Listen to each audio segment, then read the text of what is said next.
Olá, queridos, a graça e a paz de Cristo Jesus seja sobre a tua vida. Hoje nós estamos com uma lição especial sobre o tema geral, as profecias, e com a lição 7, as profecias nos livros poéticos. Nós vamos iniciar com a leitura no texto de Provérbios 22, verso 9 ou versículo 9. Provérbios 22, 9 diz assim: O que vê com bons olhos será abençoado, porque dado seu pão ao pobre. Nós já aprendemos em lições anteriores a função do profeta, como o profeta ele era chamado, como o profeta ele exercia o seu ministério no contexto do Antigo Testamento, até quando foi o exercício desse ministério profético no Novo Testamento, e também aprendemos que nos dias atuais não existe ministério profético como ofício, existe sim o dom de profecias. Mas, como sempre eu tenho afirmado com vocês aqui em todas as nossas aulas, nós temos um objetivo. E o nosso objetivo hoje, com essa lição 7, é estudarmos a questão de descrever a atuação dos textos proféticos na poesia. Nós sabemos que o Antigo Testamento ele tem como os seus originais duas línguas, o hebraico e o aramaico em algumas porções, mas se tratando do hebraico, que é a maior porção, nós vamos perceber alguns detalhes em textos e seus originais, textos bíblicos, para a gente discorrer aqui de forma bem rápida e você pegar a revelação que Deus compartilhou comigo ao longo desses dias. A leitura em classe está em Salmos 2, dos versos 1 ao verso 7. Então, eu gostaria que você deixasse separado aí na sua Bíblia, nesse domingão abençoado. Eu gostaria de mandar um abraço para todos os nossos professores, alunos, como diria um certo pensador, não há docência sem discência, né? Então, um abraço para vocês. Todo professor é também aluno. Então, vamos para a Bíblia. Salmos 2, versos 1 ao 7, a leitura em classe diz assim: Porque se amotinam os gentios, ou porque se amontinam os gentios, e os povos imaginam coisas vãs. Os reis da terra se levantam, e os governos consultam juntamente contra o Senhor e contra o seu ungido, dizendo: Rompamos as suas ataduras e sacudamos de nós as suas cordas. Aquele que habita nos céus se rirá, o Senhor zombará deles. Então lhes falará na sua ira, e no seu furor os turbará. Eu, porém, ungi o meu rei sobre o meu santo monte de Sião. Proclamarei o decreto. O Senhor me disse: Tu és meu filho, eu hoje te gerei. Então vamos trabalhar de forma resumida, começando com uma pergunta. O que é profecia? Você que está em casa me assistindo, sabe o que é profecia?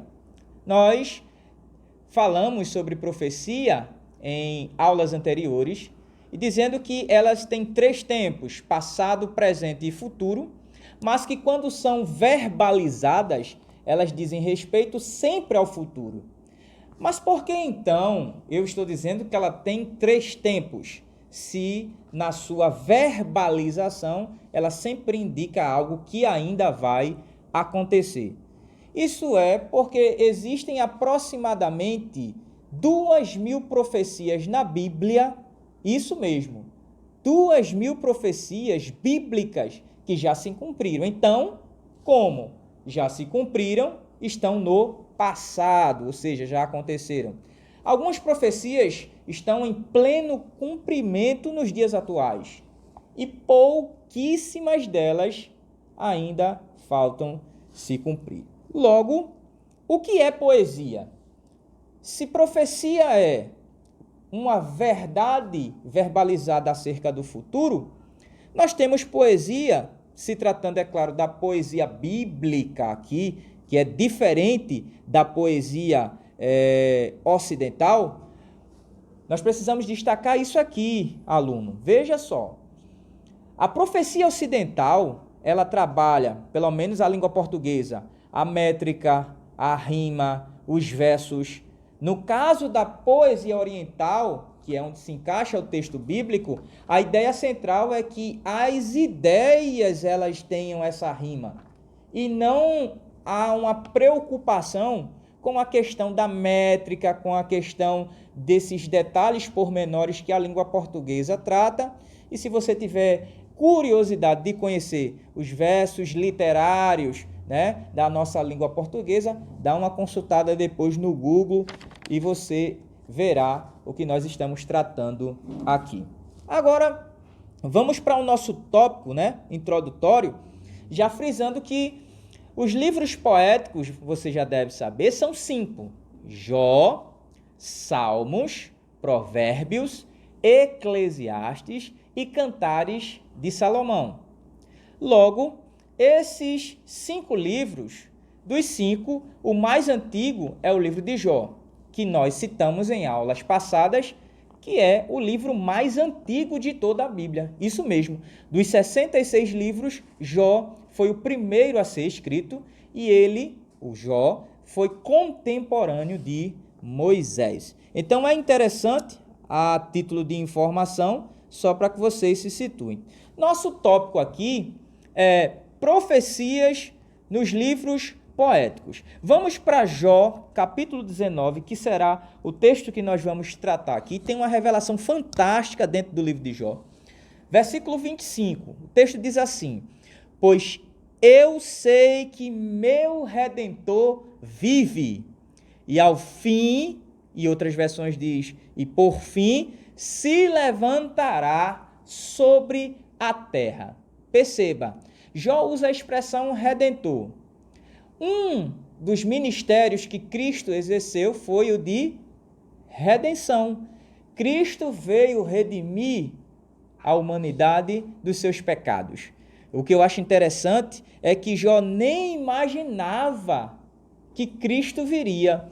Mas em suas palavras, o detalhe interessante nesse texto é que na revelação ele aponta para a obra do Messias no futuro, como Cristo veio, já proclamando esse Messias sobre a terra. Jó verbaliza em meio ao seu sofrimento, em meio às suas lutas: eu sei que o meu Redentor vive. Isso é fantástico. Mas tem outro texto aqui também interessante, Jó 33,14, profecias nos livros poéticos. Ele diz assim, capítulo 33, versículo 14: contudo, Deus fala uma ou duas vezes, ainda que o ser humano não entenda. Então, é um texto que fala acerca das profecias, e a maior profecia é a Bíblia. Logo, Deus ele fala de diversas formas e a principal delas é através da Bíblia Sagrada. Agora, pegue essa revelação que eu guardei aqui para esse finalzinho, que está em Jó, capítulo 9, versículo 32, tá? Jó 9, 32, estamos falando das profecias nos livros poéticos, e o texto diz assim: pois ele não é homem como eu, para que eu lhe responda e venhamos juntamente a juízo. Veja a expressão que Jó vai utilizar. Qual é a ideia aqui? Jó estava passando por um sofrimento terrível, constante febre alta, perdeu 10 filhos, imagina, 10 caixões na sala da casa de Jó, ele tendo que fazer o velório. Jó, ele tinha perdido a sua riqueza, estava com uma enfermidade grave, vermes saíam do seu corpo, porque tinha algumas partes do seu corpo que tinham buracos. Então ele tinha que se esconder em cavernas para que as aves do céu não viessem beliscar a sua carne, porque ele estava podre. Mas o detalhe é o seguinte: Jó estava fedendo pelo lado de fora, mas cheiroso pelo lado de dentro. É um mistério, né? E o que eu acho interessante, falando desse contexto de profecias nos livros poéticos, é que Jó, ele pede para Deus se tornar homem. Veja o texto que nós lemos aqui. Jó 9,32. Pois ele não é homem como eu, para que eu lhe responda e venhamos juntamente a juízo. Qual é a ideia de Jó nesse texto? Qual é o detalhe? Onde entra a profecia nesse contexto aqui? Jó queria que Deus se materializasse, encarnasse como homem e, dessa forma, passasse pelo mesmo sofrimento que Jó estava passando e depois falasse com ele, com Jó, como era sofrer na pele humana. Veja que coisa interessante. Aí vamos para o Novo Testamento, porque Deus ele não responde essa indagação de Jó.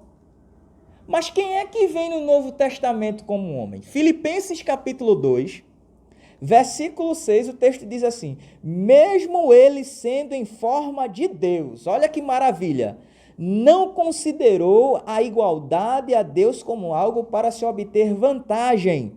Ao contrário, ele esvaziou-se a si mesmo, tomando forma de servo, e se tornou semelhante aos homens. E, quando se encontrava em forma humana, ele humilhou a si mesmo, sendo obediente até a morte e morte de cruz. Deus não responde para Jó, naquele momento, essa indagação, mas ele entende e no futuro manda Cristo. Cristo é Deus, encarnado em forma humana. E Cristo passou por sofrimentos muito maiores do que os sofrimentos que Jó passou. E agora, após ressuscitar, Cristo fala com prioridade o que é ser alguém que está na terra, que passa por todos os sofrimentos, mas que tem a vitória no final. Então perceba, profecias nos livros poéticos têm tudo a ver com os nossos dias. O texto que eu li acabou de ligar o Antigo ao Novo Testamento, mostrando que Deus, mesmo não falando na hora que a gente quer, porque na hora da dor, na hora da dificuldade, o que mais queremos, como cristãos, é ouvir a voz de Deus, é ouvir as respostas que Ele tem para nos dar. Perceba, isso é uma aula de escola dominical, mas o Espírito Santo está falando com você aí na sua casa. Ele está dizendo, mesmo no período de dificuldade, de sofrimento que você está passando, Deus está em silêncio. Ele está em silêncio. Mas isso não significa dizer que Ele não vai responder ou que Ele não está trabalhando. No futuro, Ele envia o Messias, o Redentor de Jó, o Redentor da igreja, o teu Redentor, e cumpre em Cristo a profecia que Ele fez para o seu servo Abraão, de ser bendita todas as famílias da terra. Mas se tratando do nosso contexto de profecias, nos livros poéticos, Jó, ele não contemplou a Cristo, mas Jó teve a sua resposta mesmo sem estar vivo. Ah, mas isso quer dizer que eu vou morrer e Deus não vai me responder? Não é isso. Deus tem as suas formas de trabalhar. Com Jó, ele deu várias indagações, fez várias perguntas, mas no final, como Jó não tinha resposta, ele deu a vitória. O que importa é ter todas as respostas ou ter a vitória? Fique com essa interrogação. Eu acredito que o mais importante é ouvir a voz de Deus com a vitória e não ter todas as respostas. Amém? Então vamos para Salmos. Salmos de número. Eu já disse aqui em outras oportunidades que Salmos não tem capítulos, né? Salmos eles foram feitos para serem cantados. Logo, a ideia de Salmos, ela vem do hebraico terrilim, que significa louvores. No grego é psalmoi, que também faz alusão a um instrumento de corda chamado no latim de psalterium, que era um instrumento de aproximadamente 7 cordas utilizado nas sinagogas para adorar ao Senhor. Então a ideia de salmos é louvores. É por isso que nós não podemos dizer, vamos ler Salmos capítulo 150, versículo 1. E sim, Salmos 150, verso 1. Por quê? Além de ser poesia, é verso. Toda poesia tem verso. E como Salmos não tem apenas um escritor, mas vários, nós temos Salmos de Davi, Salmos de Asaf, dos filhos de Corá, até Salmo de Moisés tem. Então, como temos vários escritores e não apenas um, por isso também nós dizemos não ter capítulos. Mas tem umas divisões interessantes aqui para Salmos. Nós temos 5 divisões ao longo dos 150 Salmos. A primeira é do Salmo 1 ao Salmo 41. A segunda é do Salmo 42 ao Salmo 72. A terceira é do Salmo 73 ao Salmo 89. A quarta divisão do Salmo 90 ao Salmo 106. E a quinta e última divisão do Salmo 107 até o 150. Agora vamos ver uma poesia, Salmos 22, verso 1. O texto diz assim, é um salmo de Davi, e ele diz assim, Deus meu, por que me desamparastes? Longe estás de meu livramento e das palavras de meu gemido. Esse salmo ele se cumpre quando Cristo está na cruz. Do seu lado direito, Dimas, um ladrão. Do seu lado esquerdo, Gestas, outro ladrão. Cristo no meio, inocente. E ele diz assim, lá em Marcos 15:34, e na hora nona, Jesus exclamou em alta voz, dizendo, Eloi, Eloi, lama sabachthani, que traduzido é, Deus meu, por que me desamparaste? Aí alguém pode até pensar, mas Deus desamparou seu filho? É porque ali Cristo estava com todos os pecados da humanidade sobre ele. E como ele foi o sacrifício vivo, então, naquela hora, era necessário isso acontecer. Salmo 9, verso 17, diz assim, os perversos voltarão ao mundo dos mortos. Em outras versões, diz assim, os ímpios serão lançados no inferno. E também todas as gentes, em outras versões diz, nações, que se esquecem de Deus. Essa profecia, ela se cumpre lá em Apocalipse capítulo 20, versículo 11, que diz assim, e eu vi a um grande trono branco, e ao que estava assentado sobre ele, do rosto dele a terra e o céu fugiram, e não foi achado lugar para eles. Perceba que nós temos aqui um cumprimento cabal daquilo que vai acontecer. Na verdade, Apocalipse 20, 11 ainda vai acontecer, né? Será uma profecia que irá se cumprir. E ela diz respeito a esse Salmo 9, verso 17. Portanto, o livro dos Salmos, Terlim, ele tem também o seu aspecto escatológico, que aqui a gente encerra. Nós temos o Salmo 46, nós temos o Salmo 83, nós temos o Salmo 27, que fala dos sofrimentos do Senhor, do nosso Cristo. Então, falar sobre poéticos, falar sobre profecias nesses livros é interessante, porque isso aponta também para o Messias. Analisando o Salmo 24, nós descobrimos algo interessante. E aqui essa revelação é fantástica, porque ela vai fazer menção de algo interessante. Ela diz assim, Salmo 24, verso 9, levantai portas, vossas cabeças, levantai-vos vós entradas eternas, para que entre o Rei da Glória. Essa visão aqui ela é uma continuidade. Presta atenção nessa revelação, que isso aqui é forte. Isso aqui é forte. Se eu fosse você, eu ia anotar, ia registrar, ia pesquisar, porque isso é forte. Se fosse uma pregação, eu ia dizer assim, era até para você ter dado glória a Deus aí. Mas estamos numa aula e é necessário que nós venhamos também nos alegrar, porque a palavra de Deus ela proporciona isso. Atos capítulo 1, versículo 8, Jesus está falando com seus discípulos após ter ressuscitado, e ele sobe, ele é assunto ao céu, e uma nuvem o encobre. Só que os discípulos ficam embaixo, observando, olhando para cima. Logo, o Salmo 24 é a visão de Jesus sobre a nuvem. É quando ele já está ressurreto, e a eternidade vai recebê-lo agora com as marcas dos cravos em suas mãos.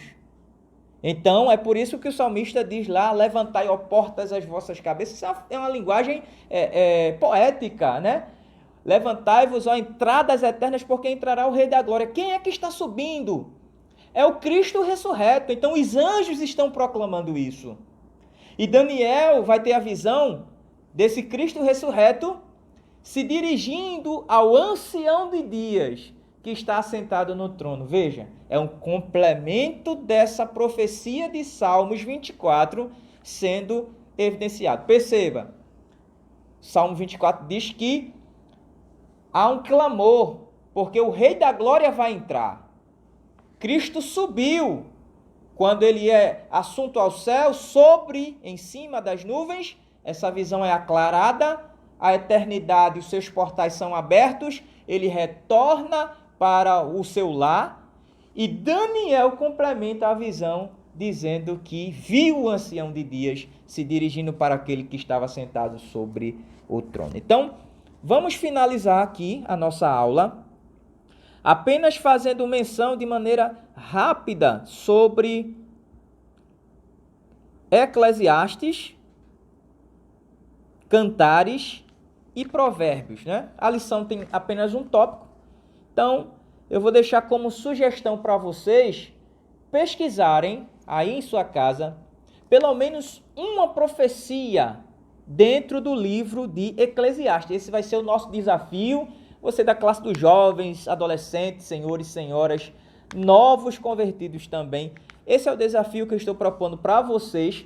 Então, vocês vão aí pesquisar pelo menos uma profecia no livro de Eclesiastes, uma profecia no livro de Cantares e uma profecia no livro de Provérbios. Lembrando que não vale pesquisar aquela que eu vou mencionar aqui. Então, Eclesiastes 12, 13 diz assim: de tudo o que se foi, ou de tudo o que foi ouvido, a conclusão é: teme a Deus e guarda os mandamentos dele, porque isto é o dever de todo homem. Então, Eclesiastes 12, 14 diz assim: porque Deus trará a julgamento toda a obra, até mesmo tudo o que está encoberto, seja bom ou mal. Cantares é uma revelação do amor entre a Sulamita, né, e o seu amado Salomão, que representa o amor da igreja por Cristo, de Cristo pela igreja, que é um amor profundo, um amor santo, um amor puro. Provérbios, o título do livro é Michlei ou Shelemon, no original Provérbios é Mashal, né? Com a pronúncia de R lá no final. O livro retrata o valor que deve ter a sabedoria e como devemos nos comportar em relação a ela. Então, nós temos aí algumas profecias também em Provérbios, Eclesiastes e Cantares. Eu não vou sugerir aqui, porque eu sei que tem alguém que vai lá, olha, eu vou apontar essa profecia que eu encontrei, porque na verdade o professor falou. Então, esse é o desafio para vocês. Vejam uma profecia dentro de Eclesiastes, dentro de Cantares, dentro de Provérbios, uma em cada livro, e comente, compartilhe essa aula, porque nós temos a missão de levar a palavra de Deus para toda criatura. Que Deus abençoe você. Um forte abraço, um ósculo santo para você e para sua família, e nós vamos orar finalizando essa aula abençoada. Lembrando que nós devemos apresentar o nosso professor Ricardo, ele estaria conosco hoje mas devido a algumas situações ele precisou passar por cirurgia. Então, Ricardo, Deus te abençoe, uma boa recuperação e nós estaremos orando por você. Ore comigo. Pai, obrigado por esta aula abençoada, por esses minutos preciosos e que de maneira resumida nós tratamos dos livros poéticos e as profecias neles inseridas, ó Pai. Obrigado pela vida dos teus filhos que fazem parte da educação religiosa, da equipe de comunicação. Deus, nós te apresentamos o teu filho Ricardo, professor da classe dos jovens. Pai, nós te apresentamos também o nosso pastor Eliel, que o Senhor possa estar abençoando os teus filhos, a cada aluno, a cada professor. Pai, dá uma excelente recuperação para o teu filho, Senhor Ricardo, que ele possa retornar às atividades para a honra e glória do teu nome, Senhor. Abençoa cada internauta, cada filho teu que irá assistir essa aula, que está assistindo agora, que a tua mão seja sobre nós e que o Senhor continue levantando professores, alunos, para que a tua palavra, Senhor, ela seja compartilhada. Essa é a nossa oração, no nome de Jesus. Amém.